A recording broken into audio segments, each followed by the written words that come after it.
Kekuasaan yang absolut akan menjadi korup secara absolut. Kita paham bahwa korupsi adalah masalah besar di bangsa kita. Perilaku korupsi ada di setiap eselon birokrasi kita. Ada di setiap institusi dan organisasi pemerintahan. Perilaku korup ada di BUMN kita. Kita paham sejarah umat manusia. Jika ada kekuasaan yang tidak diawasi, maka kekuasaan akan menjadi korup. Kekuasaan yang absolut akan menjadi korup secara absolut. Kita paham bahwa korupsi adalah masalah besar di bangsa kita. Perilaku korupsi ada di setiap eselon birokrasi kita. Ada di setiap institusi dan organisasi pemerintahan. Perilaku korup ada di BUMN kita. Ada di BUMD kita. Ini bukan fakta yang harus kita tutup-tutupi. Setelah 299 hari saya memimpin pemerintahan eksekutif, saya semakin mengetahui berapa besar tantangan kita. Berapa besar penyelewengan yang ada di lingkungan pemerintahan kita. Hal ini tidak baik, tapi harus saya laporkan kepada para wakil-wakil rakyat Indonesia.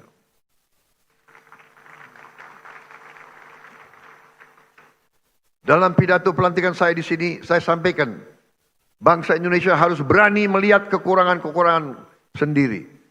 Harus berani melihat kesalahan-kesalahan kita sendiri.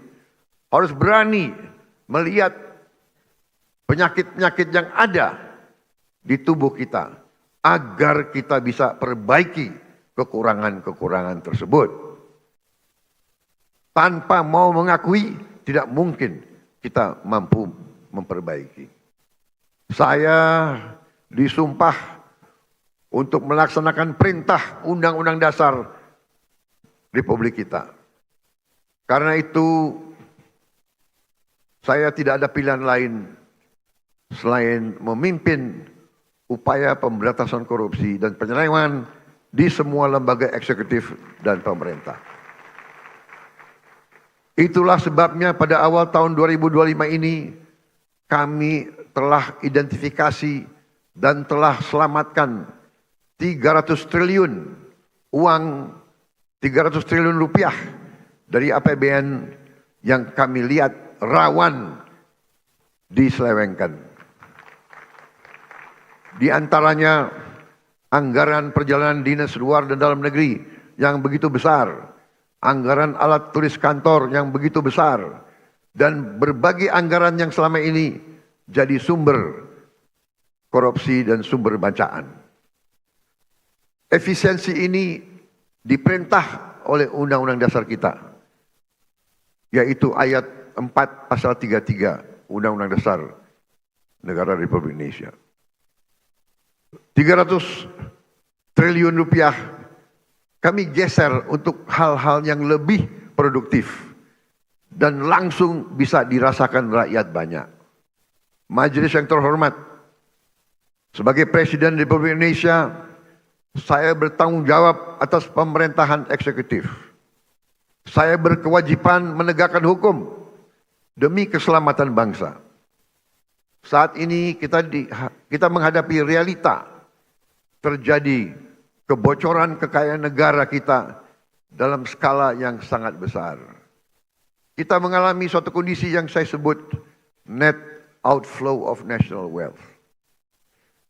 Janganlah kita menghabiskan tenaga kita untuk mencari siapa yang salah. Kita tidak ada waktu. Kita tidak punya cukup energi untuk mencari kesalahan orang. Pemerintah yang saya pimpin harus memusatkan diri untuk mencari solusi yang tepat dan cepat atas masalah pokok ini. Ibarat sebuah badan, kalau darahnya terus mengalir keluar, maka pada suatu titik badan itu akan mati. Kalau mengalirnya kekayaan kita ke luar negeri, kita biarkan terus-menerus, kita berpotensi jadi negara gagal. Karena itu saya berkewajiban untuk mengambil langkah-langkah yang perlu walaupun itu sulit dan juga tidak populer bagi pihak-pihak tertentu. Saya harus mengambil langkah-langkah untuk menyelamatkan kekayaan negara agar bisa digunakan untuk kepentingan bangsa kita di hari ini dan di hari esok. Untuk kepentingan generasi sekarang dan generasi mendatang.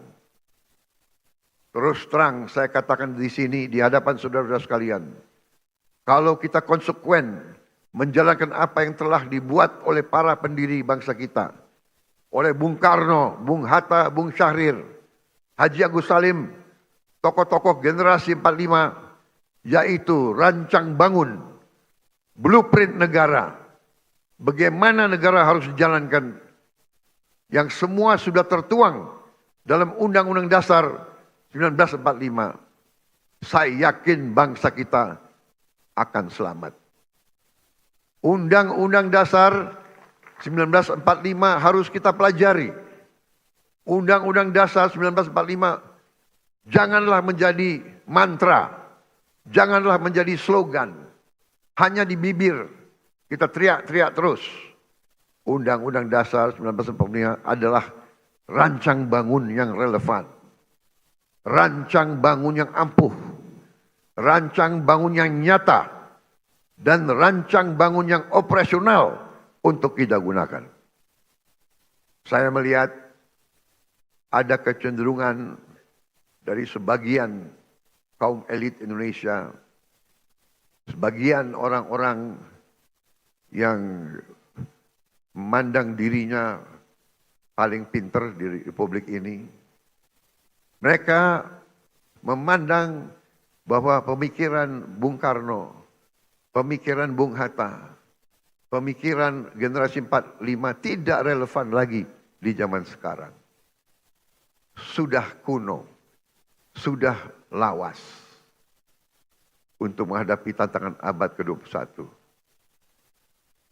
Menurut hemat saya, pemikiran tersebut adalah keliru. Generasi 45, generasinya Bung Karno, Bung Hatta, Syahrir, semua tokoh-tokoh itu adalah generasi yang mengalami penjajahan. Mereka mengalami imperialisme. Mereka sadar dan mereka merasakan, melihat bahwa kekayaan Indonesia diangkut ratusan tahun keluar dari Nusantara ini. Karena itu mereka menyusun rancang bangun.